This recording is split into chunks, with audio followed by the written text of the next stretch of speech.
What's going on, guys? Welcome back to episode 115 of the Offshore Gamescast.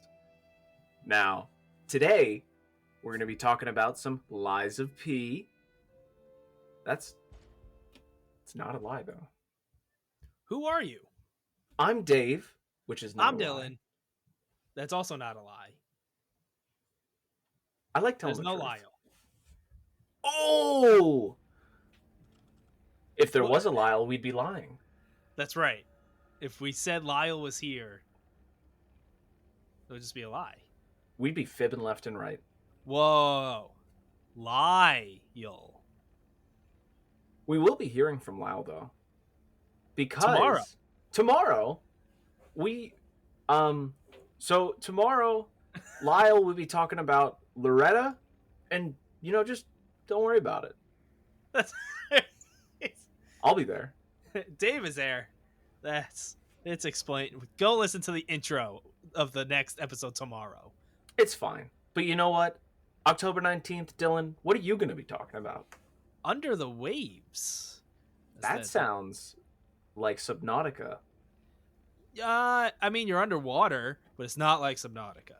I mean, I've only Okay. played the first hour or so, and then the PS5 crashed a couple times, and then it turned off because I think it overheated. So I now need to take it apart with some compressed air and get in there, and I haven't done that yet. You know what I love? That after all the debate over the PS5, like fucking side skins, they finally started putting out their own, and then they were like, "Oh, let's make a new PS5 where these don't work on it." Yeah. Yep. That's the most Apple shit ever, and it's fucking. It is, yes. Sony is digging themselves, and I love it. It's hysterical. I think even before the PS5, probably going back to the PS2, they kind of are like the Apple of consoles. Yeah. I love me my PlayStations and the exclusives and all that, but PlayStation has a smugness about it for sure. Yeah. They just wait until. I mean, it's funny because Xbox is the one who puts out the console that looks kind of the same every time. Yeah. But whatever. Coming back, October 26th, though, I will be here to talk about Assassin's Creed Mirage. That's exciting. I am excited. I've heard good things. I've heard bad things, but I've said it before. I've said it again. Give me an Assassin's Creed and or a Far Cry game every 6 months, good or bad. I will play them. I think you will enjoy this one. I still gotta play the mobile one. Jade? That's out? When did that come out? I don't know if it's out, but it was in some sort of beta or early access. One in China, right? Yeah, I think so. Yeah. It is. Yeah, it was. All right, listen, real talk. Real talk. If you like anything about us or Lyle or anchors or the water or podcasts or video games, and you hate wasps, leave us a rating, a review. Follow us on all podcast platforms. We are on YouTube. You can see our faces. You can see gameplay on most episodes. This episode does have gameplay. And that sort of stuff, just those simple things, following, subscribing, commenting, that's what helps us. It means the planet to us. Just the one planet. Yes. You guys have to do a little more for us to start bringing in other planets or solar systems. That's you know how long it takes to get to another one? Yeah, dude, you're gonna have to really impress us for us to say that. You could try. And there's traffic. Rush hour, man. There will be space traffic at some point.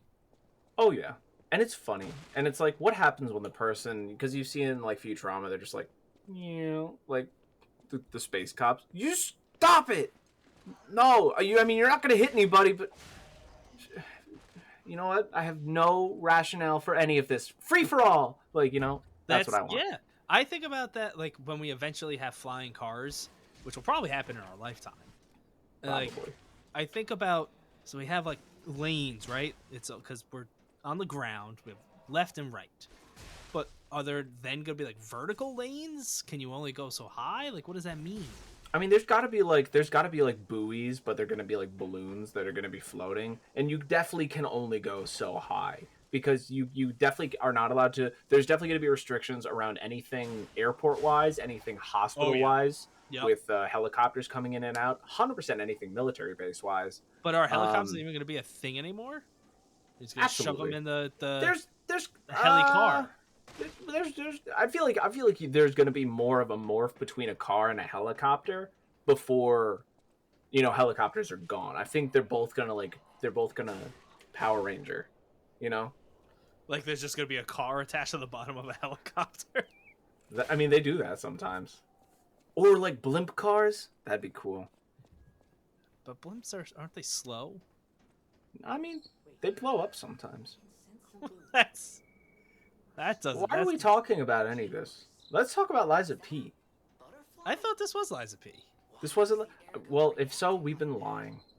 Oh shit! All right, look. How many times are we gonna call that one back?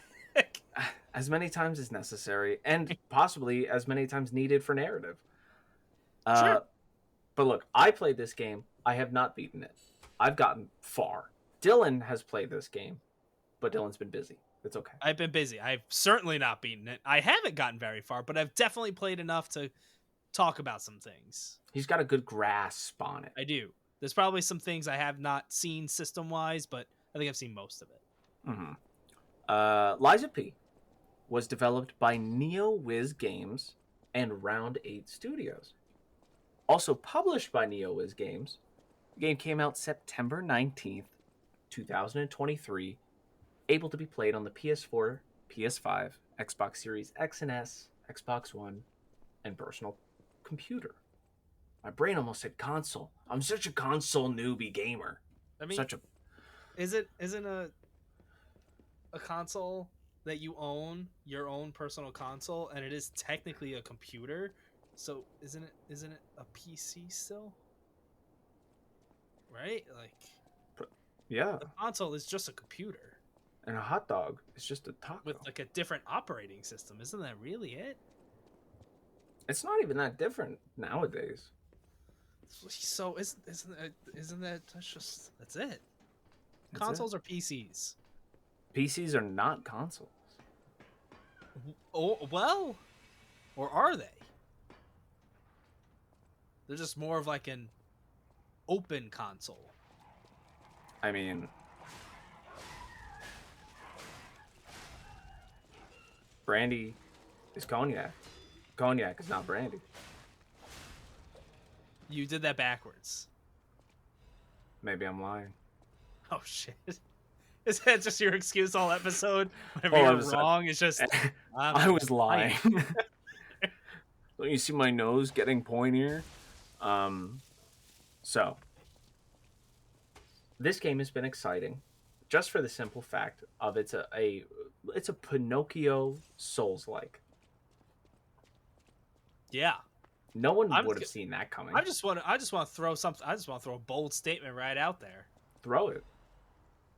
This is the best Souls-like game I've ever played that's not made by From Software.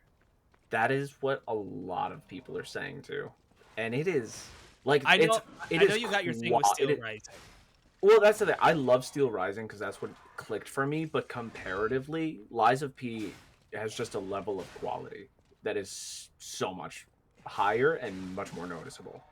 And it also is not shy about what its inspirations were, to the point where I think if you like kept this under the radar somehow for someone and just put a controller in their hands and said, "Hey, From Software made a Pinocchio game," in their spare time, there would be like, and it would be no doubt.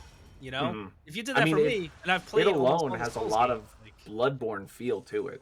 Like it has very strong connections to the FromSoft, and comparatively to a lot of the other Souls likes, this one is a lot harder. It's really hard.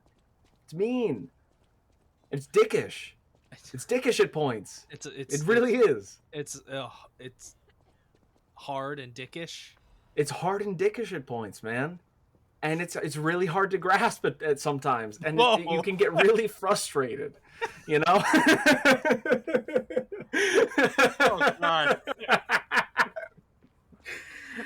can't you? Why is it hard to grasp? Well, sometimes the parts that you're playing are so long, and How would you make it easier? No, because you have to do so much, and you don't want to start over. You want to get to the end. You want to feel good. Why are you resetting? Because I don't have a choice. It's just too much to handle, and I get put back sometimes.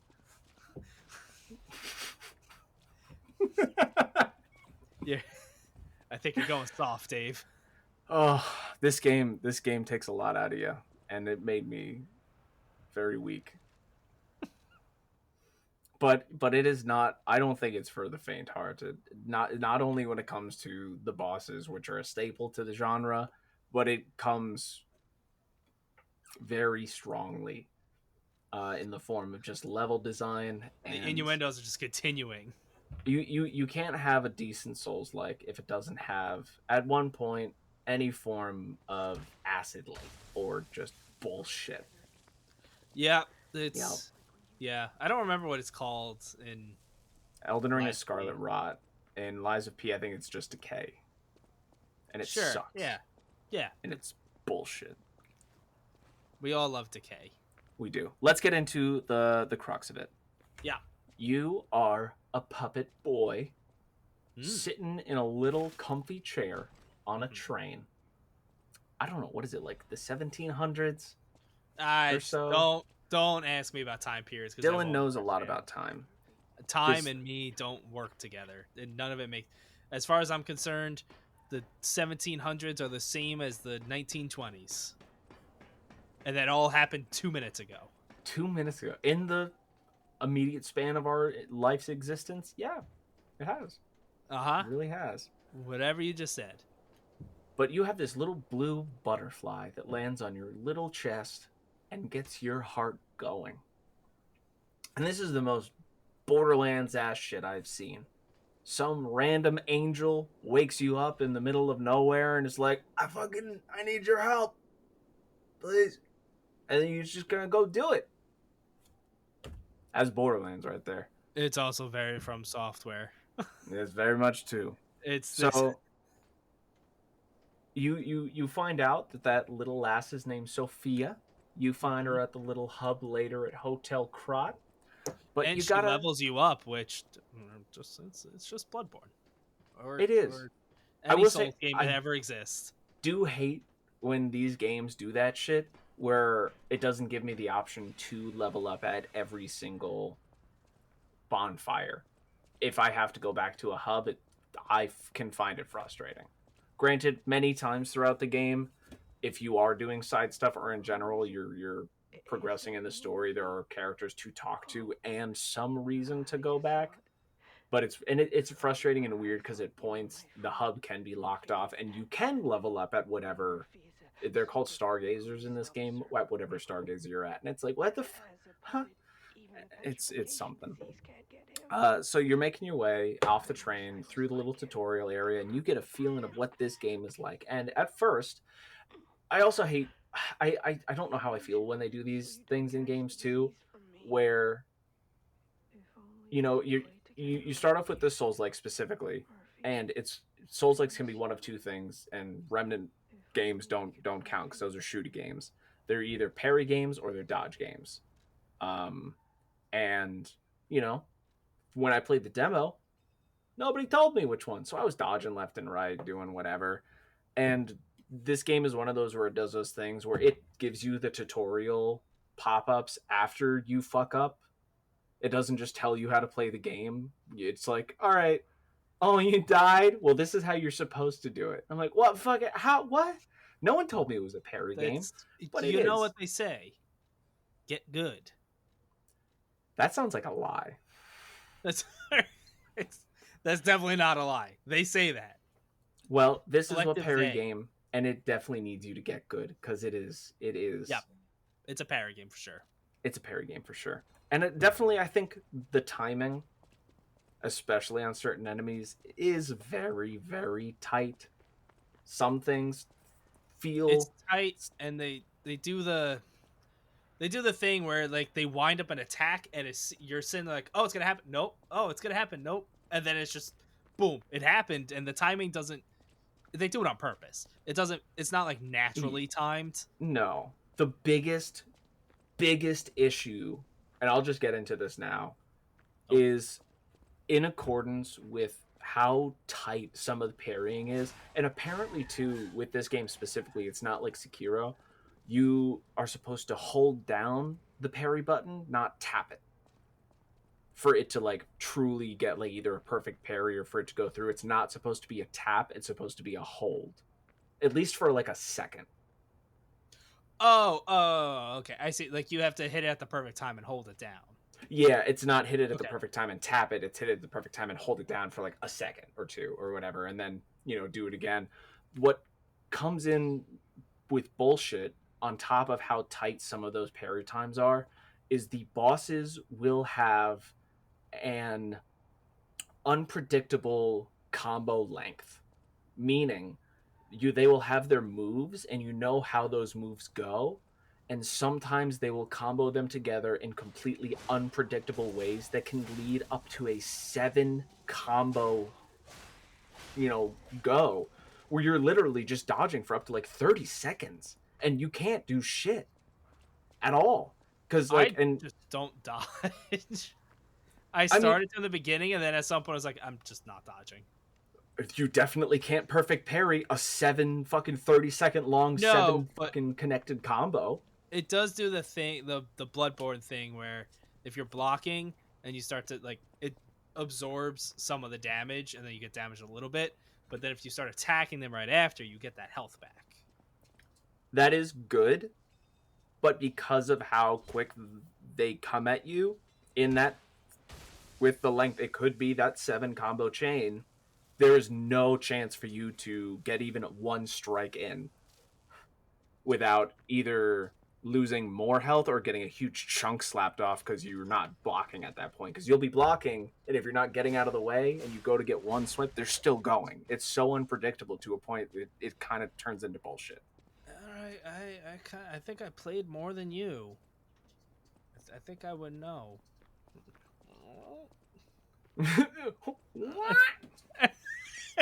That's the noise the nose makes when it grows, right? I wish it was West. So he breaks out in song.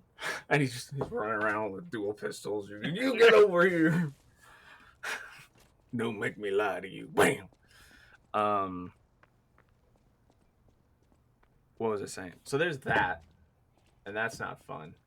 Um, the health thing is cool. I feel like I never truly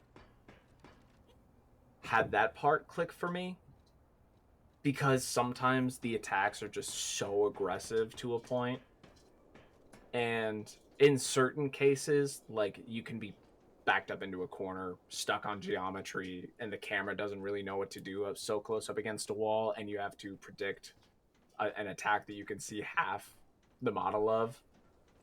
Um, and then sometimes too is just when you're locked onto an enemy, being able to get around some of the moves, like past them or around them in a certain way. I feel like you can get caught really easily. But definitely some of the most bullshit comes from the long combos and any decay rot pool that you get stuck in. Um, back to the beginning. So you're running through, you're parrying everything.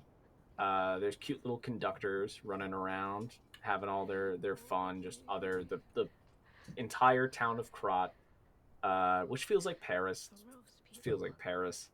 Sure. is completely just similar to Steel Rising, surrounded by robotic puppets There was everywhere. a puppet revolution. And you know what's really funny too? Steel Rising came out in September of 2022. It was literally a year, and then Liza P came out with the exact So same thing and did doing it better. Steel Rising copy the story of Pinocchio, or did Liza P copy Steel Rising's copy of Pinocchio? Is there a puppet revolution in Pinocchio? I've never actually seen Pinocchio. No, I don't think so. I think it's just a wooden puppet who really wants to have organs and poop and be a real boy. Well, there's This no. is a much darker This take with a this huge is. like puppet army, and Geppetto is like a dickhead. Is He's a he? I've he's a had bad minimal dad. pedo reactions. He did seem a little manipulative in the beginning when I first meet him. He's like, "You'll do this for me, right, son?" So you are. I don't know the entire true backstory of Pinocchio off the top of my head. I assume that they take the story and make a darker version, or it just is what it is. But if it is the true story, um, Geppetto makes the puppet Pinocchio Mm-hmm. based off of his son who passed away, Carlo. And at least that's how it is in this game. And he is basically looking at the puppet Pinocchio, whatever he is, as a replacement for his son. And you have this like little heart in you, and depending throughout the game on what you say and some of the decisions you make will start to change you in interesting ways. Um how do I blend this all together? So With a in blender. in the world, the souls is a thing called ergo, which is like in most things and definitely what powers the puppets and yourself. It's what you use to level up and whatnot. It's souls. It's souls. It plays more into the narrative in this game, Yeah. which I do like. Later in the game, and or you do find out more so with one of the people, the owner of Hotel Crowd. Her name is Victoria, I believe. Is that Um, like the old lady? yeah, Atoria, Victoria, something like that. She is ridden with this petrification disease, which is basically, um, it's it's almost like a cancer caused by the ergo, where the body starts to create these big bulbous pussy green spots and basically changes them into this sort of zombie. And I find it hysterical because Lies of P is the second game that released in 2023 with some zombie-like enemy that has almost the exact same audio file as the Call of Duty zombies. They sound pretty much exactly the same. First Oh, was they Final do. Fantasy 16 Mm. with those Yes, you did mention that. Akashics, and now it's these. They're called what are they called? They're not like corrupted or collapsed or carcass. They're called carcasses. Um, they're basically just brainless zombies, overridden with the ergo, completely petrification, whatever. So that's what's happening to her, and most humans that aren't holed up in whatever bases or that you find scattered about. And getting into some spoilery territory, the bad guy is trying to use the ergo to turn people and take over. That's his big shtick. Okay. Um, so on top of being I don't able even think to, where I played up to I even met like the big bad, unless it I was a don't, twist of like someone I already knew sort of situation. you don't really meet him until like chapter 7, and he's kind of just like talked about here and there. Okay. Most of the stuff you learn is like later in the game, like a lot of the backstory with Geppetto and whatnot in like chapter 10. Um, but I mean, throughout the game, a lot of it is very noticeable when you do see, and if you just know Pinocchio in general, like this is just a darker take on it. But there's always been some weird dark side of whatever happened for the creation of Pinocchio and for him to want to be a real boy, blah blah blah. But a big part of the game is changing and telling lies or telling the truth or whatever you feel, because you will talk to people and throughout the game have options to, and they're timed to make a decision on what you want to say. And for me, there are like, so it's one of the puppet laws: puppets can't lie, puppets can't attack, blah blah blah. They're like You're robot special. rules. They're special. Some of them are special. Obviously Pinocchio is special. Mm-hmm. he has the ability to tell lies. And it's funny because some of the things, like you see the lady in her wheelchair staring up at an old portrait of herself, and one of the things she says is like, do I still look like that beautiful radiant woman in the picture? And if it was me as a person, I would just be like, yeah, that's still the same beautiful person, That's a like lie. granted, yeah, visually, if you're observant, yeah, she's fucking covered in green boils, and like, yeah, there's a stark difference. But as like a personality thing, and that's like kind of what a lot of these choices come down to, whether it's like feels robotic and observant and informational versus having an actual soul. That's the But morality choice in a way. I know you didn't finish it, but I assume the more you tell the truth, the more likely you're going to be a real boy at the end of this. So just to give any context, you finished the chapter 3 boss. There are 11 chapters in the game. Yep. I am currently at the chapter 11 mid stage boss. So you're just about there. I'm just about there. There's this boss, then there's more game, and then there's the final boss. I've also, just in preparation, because I knew I wasn't going to have this finished by this, I have looked up and watched the ending, just out of Oh, curiosity. okay. I was so So far in the game already that, just defeating the final boss, and it was just get past a little bit of gameplay, defeat the final bosses, and then just have the cutscene. I've already played through so much of the game. I was pretty much ready narrative wise for the cutscene anyway, and it definitely changed my perspective. And I will say, raised my initial score for the game. interesting. Um, Perhaps we will talk about that later in the episode with a little bit of a spoiler warning.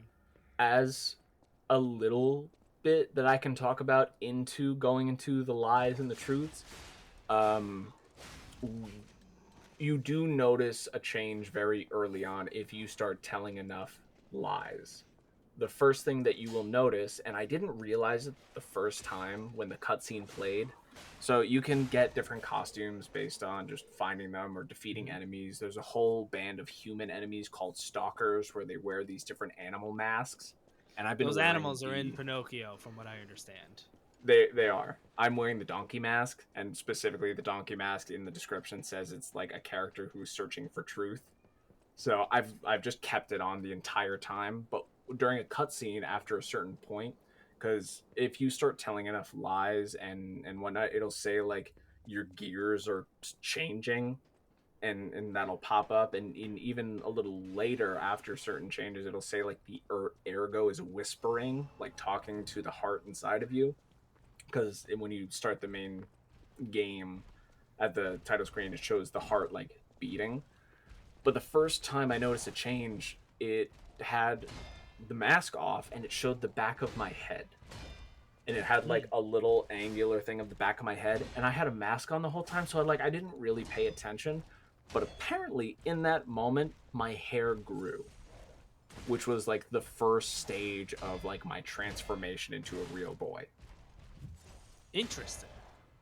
On top of that, about halfway through the game, you will find a portrait of Carlo that was commissioned by Geppetto, and you can bring it back to Hotel Krat and put it straight across from his desk. The more lies you tell, a long, pointy nose will start to protrude out of that picture. Ah, I was wondering how they were gonna do the whole like lies and nose thing. Now, Because I granted, figured their character's not gonna end up running around with a huge nose. no, but granted, also on top of that, it is such a cute, fucking amazing detail that the loading bar in the loading screen Yeah. is his head and the nose is the loading bar. It's It's yes. it's It's a perfect. yeah. It's literally perfect.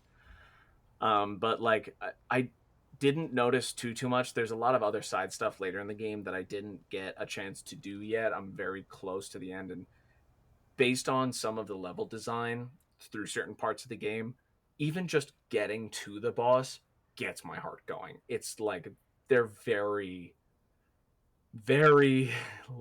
designed to piss you off. Especially with certain platforming sections here and there. Ooh, Where was it the going? I jump lost is my not the train. best in the game, so It if took me it's like till like the last fifth of the game to start using the jump because I didn't even know how to use it and whatnot, and then I it's figured it out, and I was the like, way you have to like whatever. sprint and then you can jump, but it doesn't like You have to sprint with B and then jump by clicking the right yeah, stick. What? it's not intuitive and it's not like a great jump or anything. It's certain this game's not a platformer. No, but there's many sections, especially you finish section 3.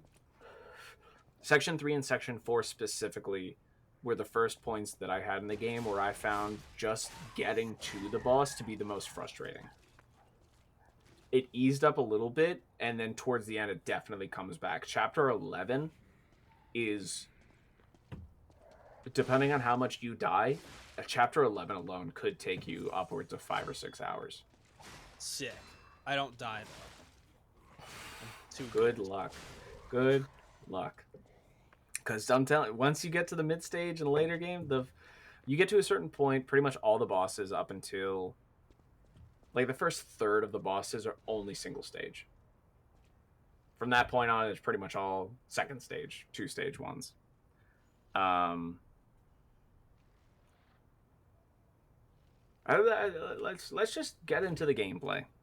Yeah. Let's just get into the core of it because there's so much to talk about. I'll be throwing tangents left and right anyway.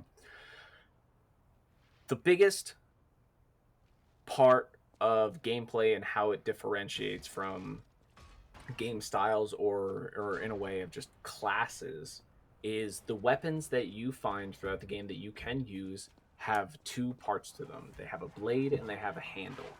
You can go back to certain. There's a character Eugenie, I believe in the Hotel Krat, who can take your weapons, and both the handle and the blade have different, uh, not only effects but moves and sort of like supers that you can use. So you can just switch them back and forth. You can take a dagger. Right now, I have a salamander dagger, which is a fire elemental blade, and it's like a small, supposed to be a quick dagger, and I attach it to the boosted handle to give it not only more range and length, but it also adds an attack that lets me do just a real powerful fire spin attack that does a lot of damage. Um, but before that, I was using just the full boosted glaive, and that alone was just. I went with a very heavy stance because when you start the game, you do get the option mainly for just leveling and character stats of which type of gameplay you want to go with, whether it's like quick and fast, dexterity, sort of a middle ground, or like a heavy tank. I went with the tank, and then I was using like the very slow moves. Like I would do 1, 2, 3, and then back away, wait, or whatever. And I moved on to this thing, which gives me not only elemental damage, but slightly faster attack. It's in general, it's what most people say is like one of the top 5 or so weapons to use just to be able to get through certain parts. I Um, started out with like the quick weapon, like where you get your choice in the very mhm, beginning, and then not too long, still kind of in the tutorial. Like before the first boss, there's a vendor where you could buy any of the other original weapons you could choose from if you want to change it up, and it was pretty cheap. So I switched to the mhm, one that's more like balanced, and that was a lot. Especially once I saw it was a parrying game, then I've been doing the From Software thing of this is my weapon. I'm just gonna upgrade it like crazy and make it super powerful. mhm. That's pretty much what I've been doing. And when you do level up weapons, it's mainly just the blade that you're leveling up. So Yeah. you can level up a blade, and then if you want some sort of other effect, you can throw it on a different handle and still have the same power, which is cool. Um, on top of that, there are it's like it's like armor. There are these amulets and parts that you can equip that have weight to them because one of the biggest aspects of this game is your carry capacity, because not only does it change you from, I don't know if it's just like standard to slightly heavy and then heavy, but once you get into those segments is when your character starts to slow down and you get really sluggish. Yeah. Also, very much a Souls thing. Very much a Souls thing. So depending on what weapon you're using and how heavy it is, and all these parts and everything, because even just like an amulet that'll give you extra health or something, it's like, oh, this is 2 pounds. It's like, you sure? You sure you want to do that? And you'll have your random parts that are like, this is 15% damage reduction. It's 5 pounds. You can get 20%, but this one's like 8 pounds, man. It's heavy. And so you got to kind of play around here and there, especially based on your playstyle of how heavy you are.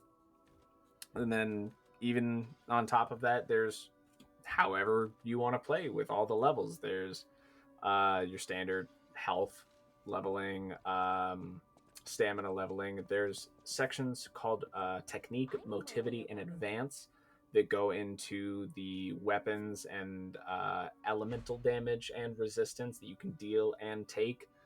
Definitely around level 80ish or so, where I'm at, the bonuses are very, very minimal. And at that point anyway, my main weapon is completely fully leveled. I can't do anything more to it, because in the type of like the smithing stones and whatnot, you have moonstones and like crescent moons leading all the way up, and I've completely maxed the one weapon out. So at that point, you're pretty much just better off giving yourself a bunch of health, giving yourself a bunch of stamina, depending on how you want to play. The real thing that most people, and what I've been doing, is when you roughly get to that point, you kind of maxed out your personal character as much as you could. Every single last penny of ergo goes to throwables in the game. I Okay. have gone and grinded the same section because it's fast. It gives me like 2,500 ergo every run. It takes me a couple minutes, do it again and again, just to go buy throwables, because they are the OP cheese when you need them. When you are stuck on a boss and it is the most frustrating thing and you just can't do it, especially if they have two phases.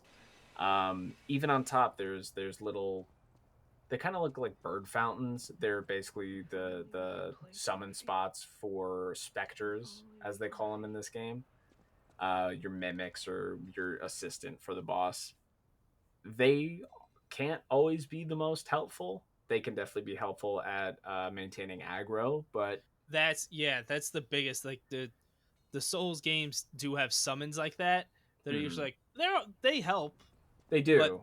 this the biggest thing is like the way how much they draw aggro, so much so that, I mean, you're obviously much further than me, but the Mhm, bosses I've done, I can have the boss like almost dead while they're just completely aggroed on the Spectre. yep. Like And it's it's a big, they make a big difference with that. absolutely, and the biggest change is when you start using more throwables and you hop in there and you have your Spectre just go to town, and you're just like, all right. You just stand back and throw. Yep. You at most you can have, I'll list them all. You have like the main elemental ones. You have thermites, which is fire, throwing cells, which is electric, and they're like carcass filled bottles, whatever. It's acid. It's supposed to be like the decay and whatnot. You can hold 5 each of those. There are other little throwables. There are sharp pipes. There are saw blades that when you throw them, they'll like Yeah. stick into an enemy and go. And it's like, the first time I used one, I thought it was just going to do damage. And then it did that. I was like, yeah, yeah, do more damage. Like, and I was like, if I throw 3 of them, it'll do a lot of it. Yeah, because you can hold 3 of those. You can hold 3 um, sharp pipes. There are shot puts. Those are amazing when it comes to this next aspect I'll talk about. There are points in the boss fights where you can stagger the enemies, and they will show a white flashing sort of aura highlighting around their health bar. That is your point to do charged heavy attacks and throw shot puts. You can also use like your special attacks depending on what handle you have by either initiating Y and I believe it's right trigger or left bumper and Y, or right bumper I and don't Y. remember because like I was using that and then I realized it was taking away a meter that I had, and then I was Yeah, like, oh, I'll just hold down R2 for like the big heavy attack. using those special attacks and whatnot and abilities will take charges depending on how special they are. It could be 1, 2, or 3. Those are fabled charges that are underneath your stamina bar. That's a They're little different blue game. things. Fable charges. Fable charges. Fable charges. You use Fable Catalyst to bump them up, but they're basically like your mana special What about like Fable stuff in a way. Legends?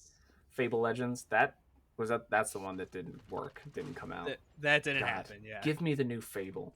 I hate you, Xbox. I love you, Xbox. Just give me the new Fable. I really want it. you're just an angry fanboy. I am. But when the bosses have this point, you can do heavy charge attack to be able to break them and stagger them, and then a little spot on the ground, depending on how big the boss is, will highlight for you to stand, and you can do like a backstab or like a very Mhm. special strong move.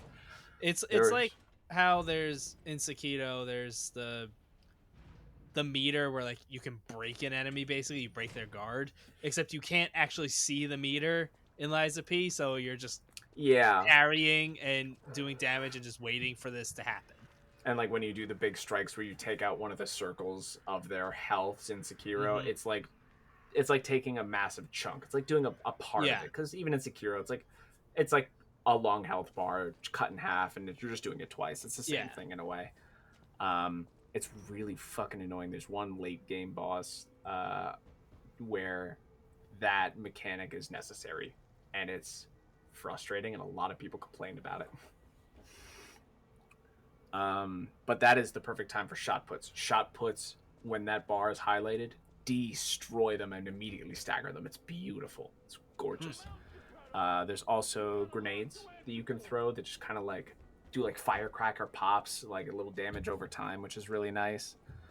Um, Later, I will say too, for the specters and the mimics or whatever, you will find the items that you need are called star fragments.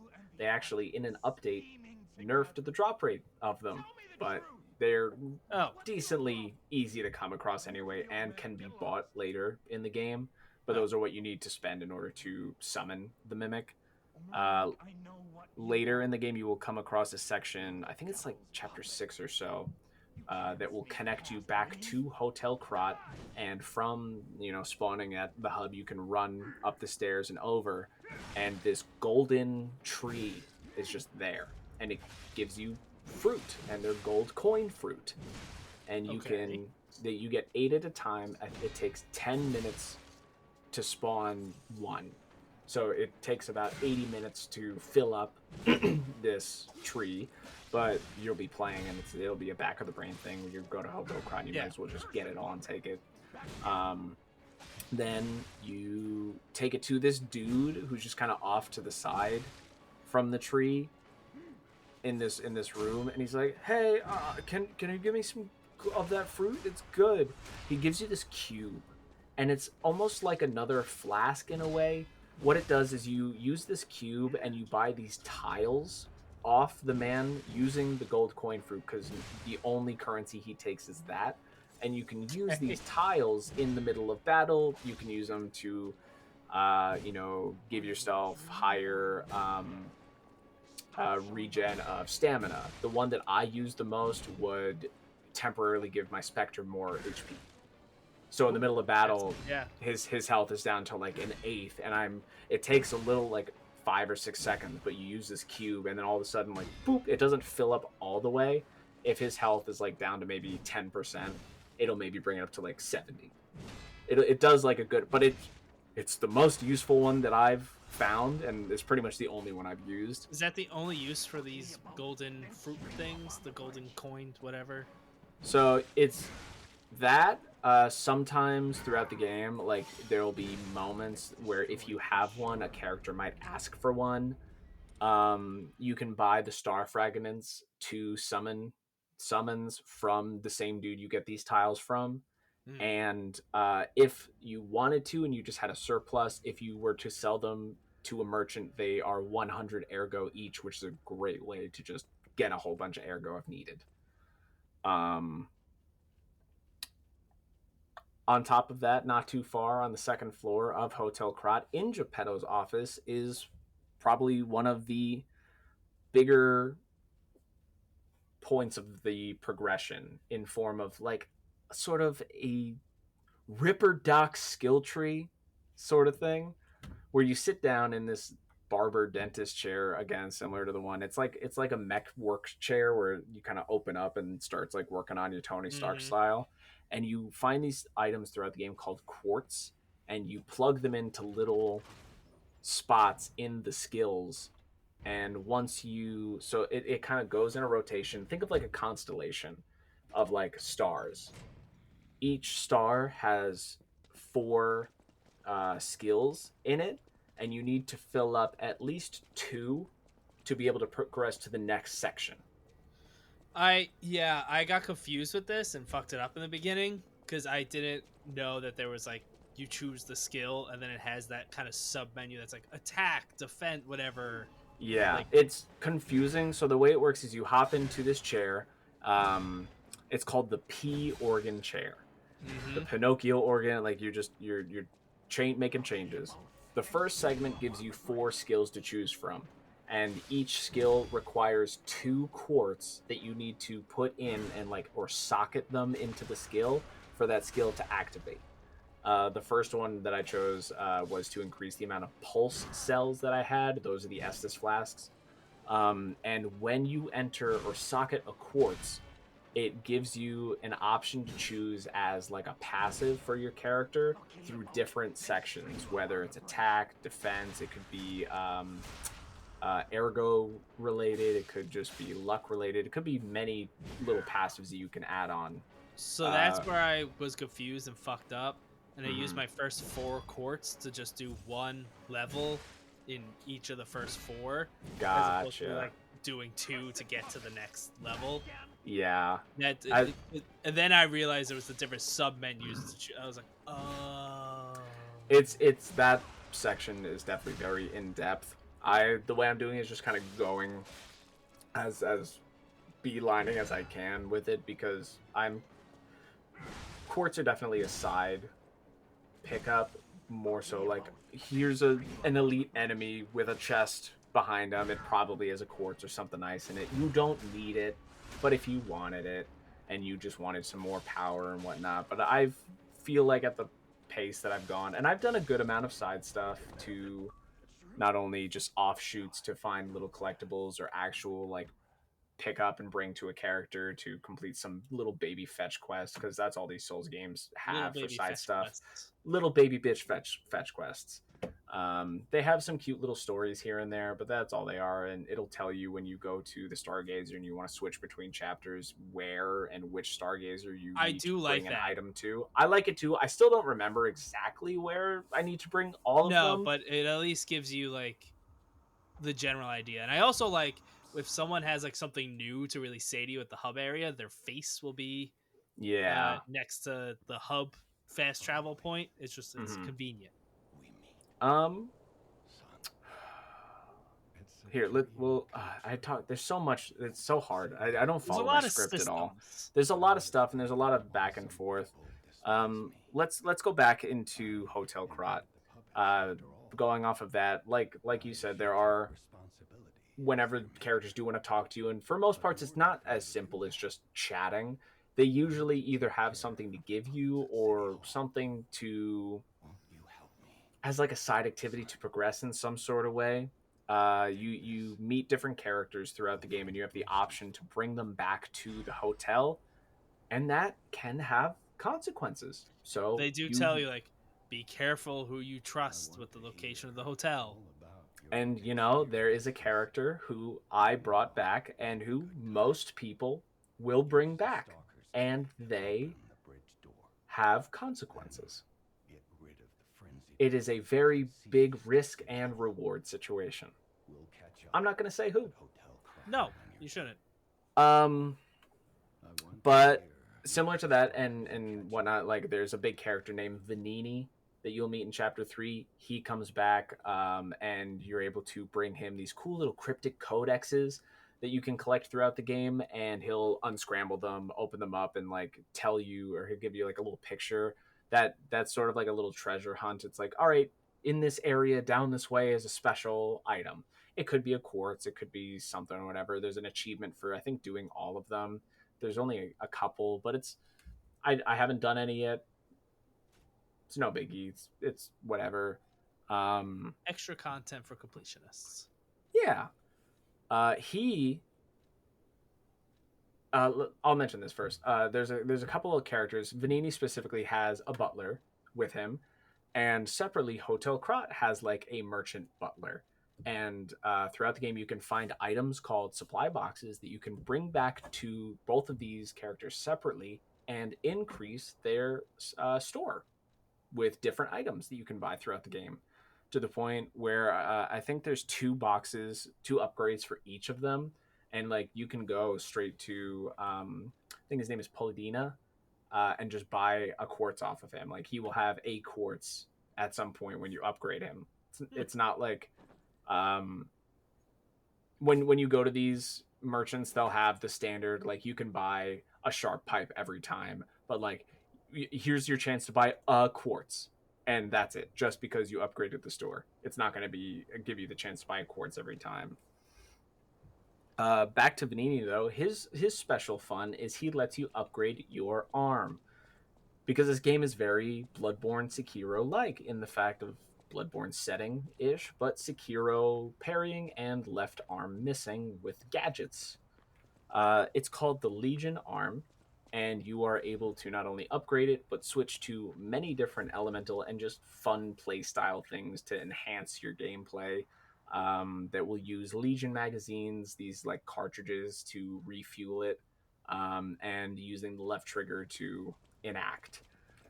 You kind of start off with just this strong punch, but you throughout the game get many more. There's full minus, I think, is the electric one. There's a flamethrower one.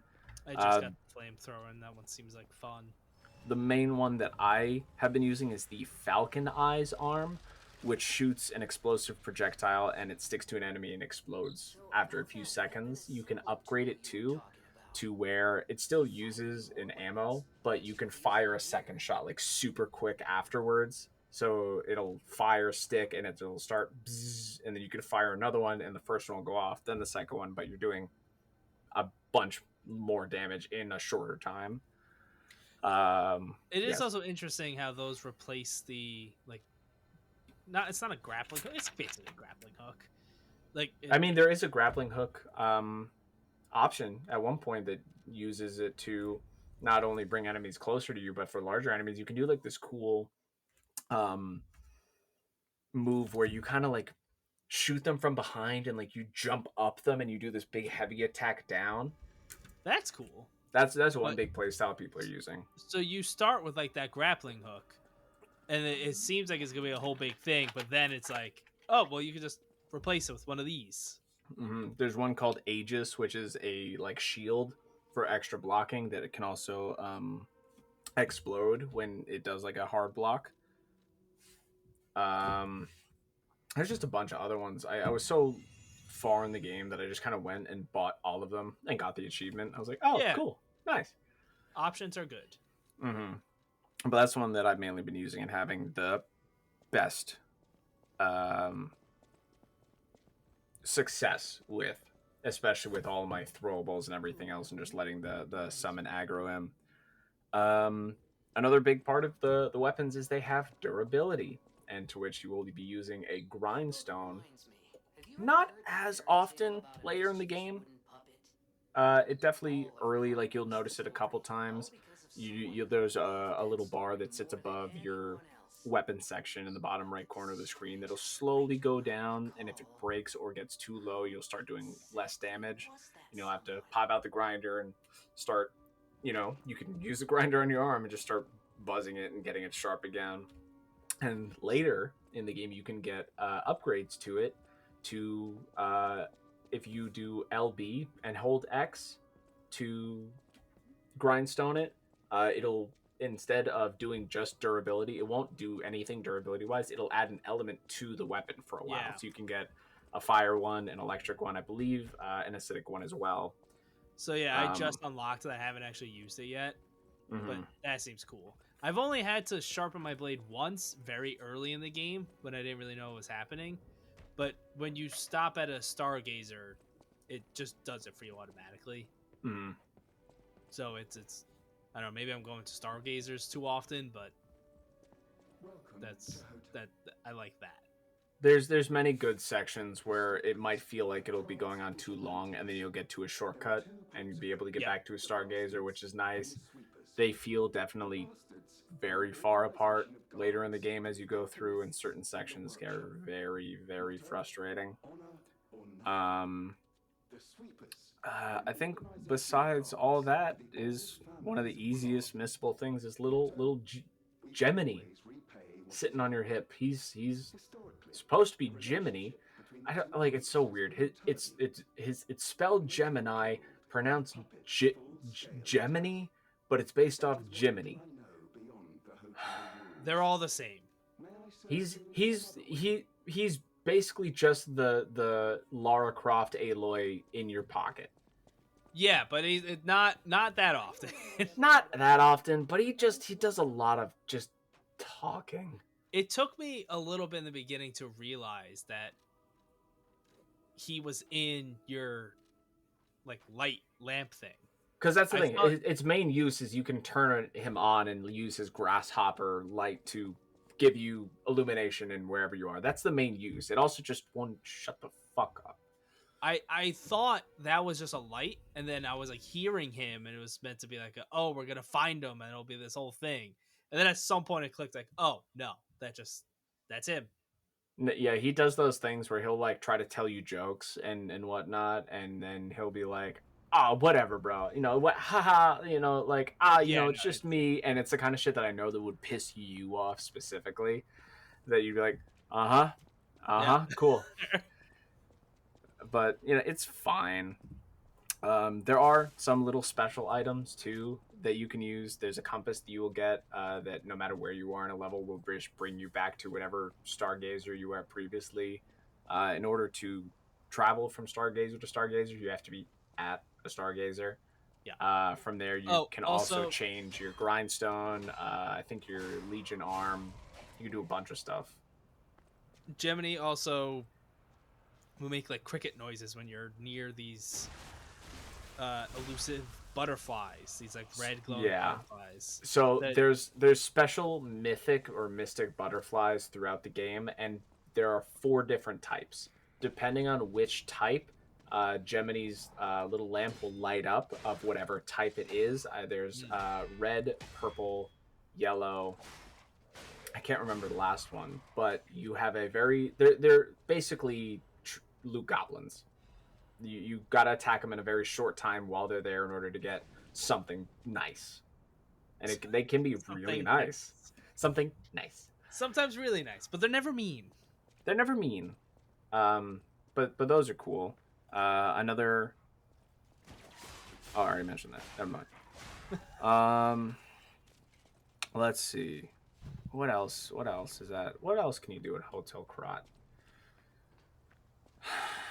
Oh, I mentioned one of the best dudes. So there's a dude you meet. Best dudes. One of the best dudes. There's a dude you meet called Alidoro, and he has like a German Shepherd mask of like these stalkers. If you bring him back to the hotel, you get the option to sell the rare ergo, the ergo that you get that bosses drop. He's the one. He's the one. I've been holding on to those. You sell those to him in exchange for an item that will only specifically take that one soul, that specific boss soul. Each boss you kill in his shop will give you the option between their boss weapon or an amulet that can do something cool and crazy, but you can only use it once. So you either get the weapon or the amulet, or you use it to level up and get however many ergo yourself. Yeah. Okay. Yeah. So it's because it says in the description like there may be a treasure hunter who wants Mm, it. So I've been holding on to those special soul ergo shit. it's him. His name is Alidoro. Um, yeah, I said collect people you meet throughout the game and send them back to the hotel and utilize their abilities and uses. Collect people. Collect people. Well, some of them you don't want to collect. Let's see. I don't know if there's any other big things. Definitely one of the things that I found was funny is how I mentioned before that they came out with a patch that not only lowered the drop rate of those star fragments, that patch did a lot of stuff. Specifically, it lowered the health of the boss that I was stuck on at the time. Lowered the health of a boss that upset a lot of people later in the game. That even with his health lowered, who and apparently reduced the health, damage, and increased the staggerability of the final boss. All right. So it was just a nerf patch. A whole thing. Just And nerfed a bunch of bosses. they fixed a bunch of stuff. They changed some drop rates of this and that, and to which like there were before that patch, I definitely did some farming for star fragments and whatnot. There's a section in chapter 2, I believe, that I would run super quick. It was from one stargazer to the other, and I would start at one and I would go to the next one and I would um, use it, and so that would be my home one, and I would go back and forth and just keep using them to spawn the enemies. And there's one enemy specifically that would drop a star fragment every single time, so I just kept taking them out and collecting them here and there, but they can be bought later on from that golden tree guy. Um, as of right now, I think I'm like 35 or 36-ish hours in. I'm at the mid-stage boss for the last chapter, and it's a lot.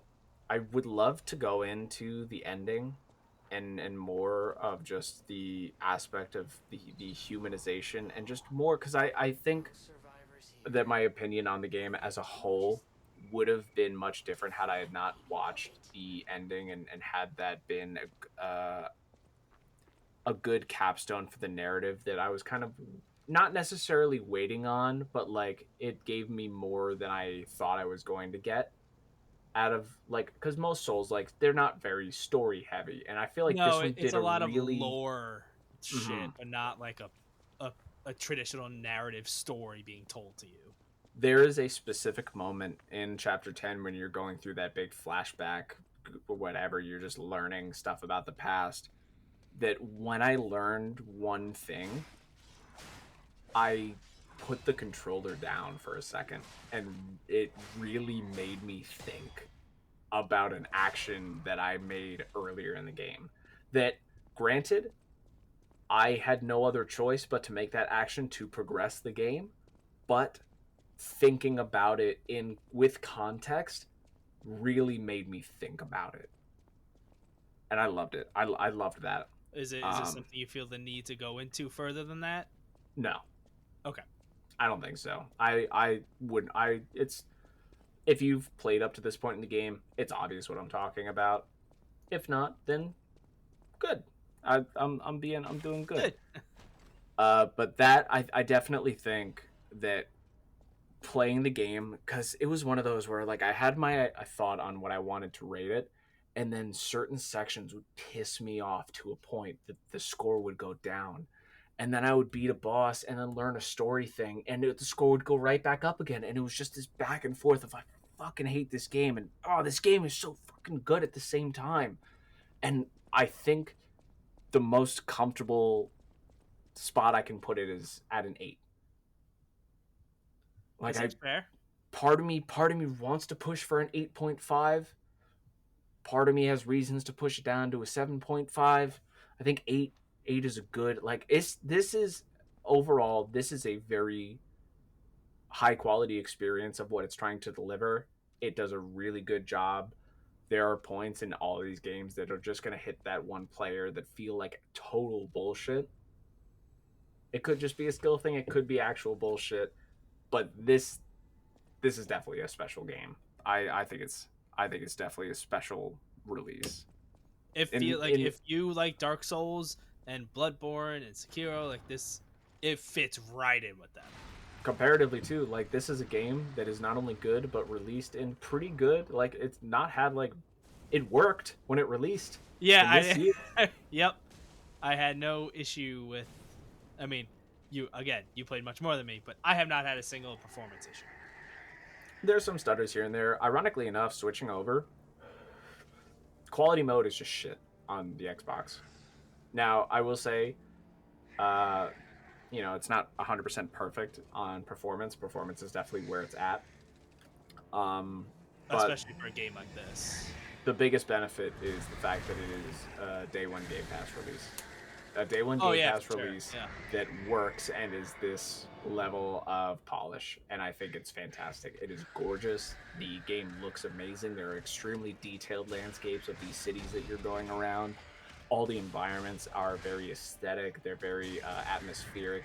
It's just, it's a very. I think both the setting and the narrative do a good job at immersion in such a fun fictional landscape, based off a classic fairy tale that went into the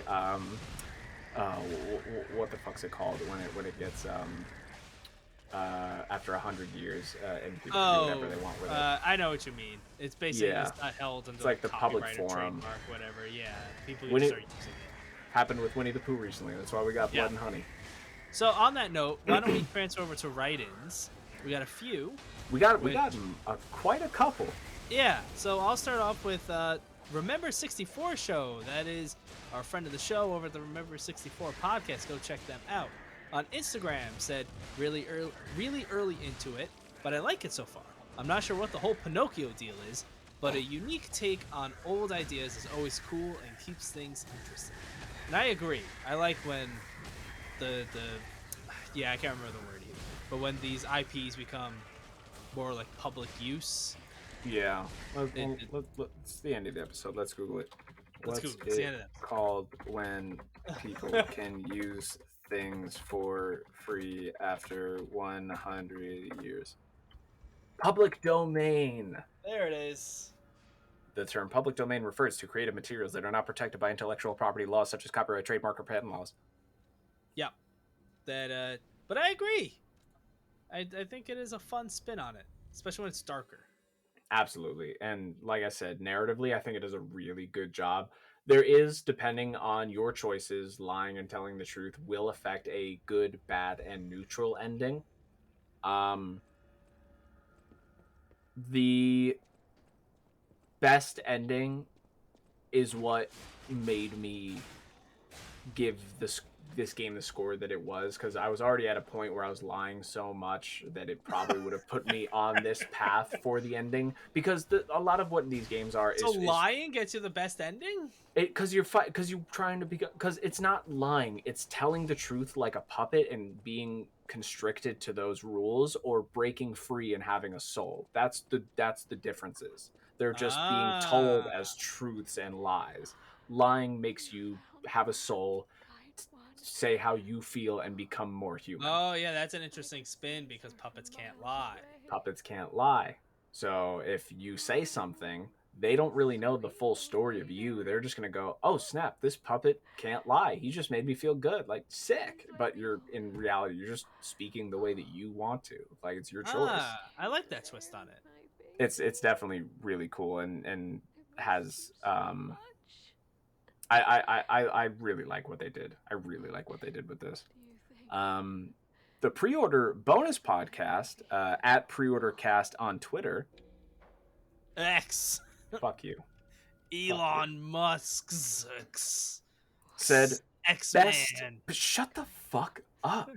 Yeah, That's what I think when I think of Elon Musk as well. They said, best Souls-like. That boss health regen mechanic really forces you to use all combat mechanics at your disposal.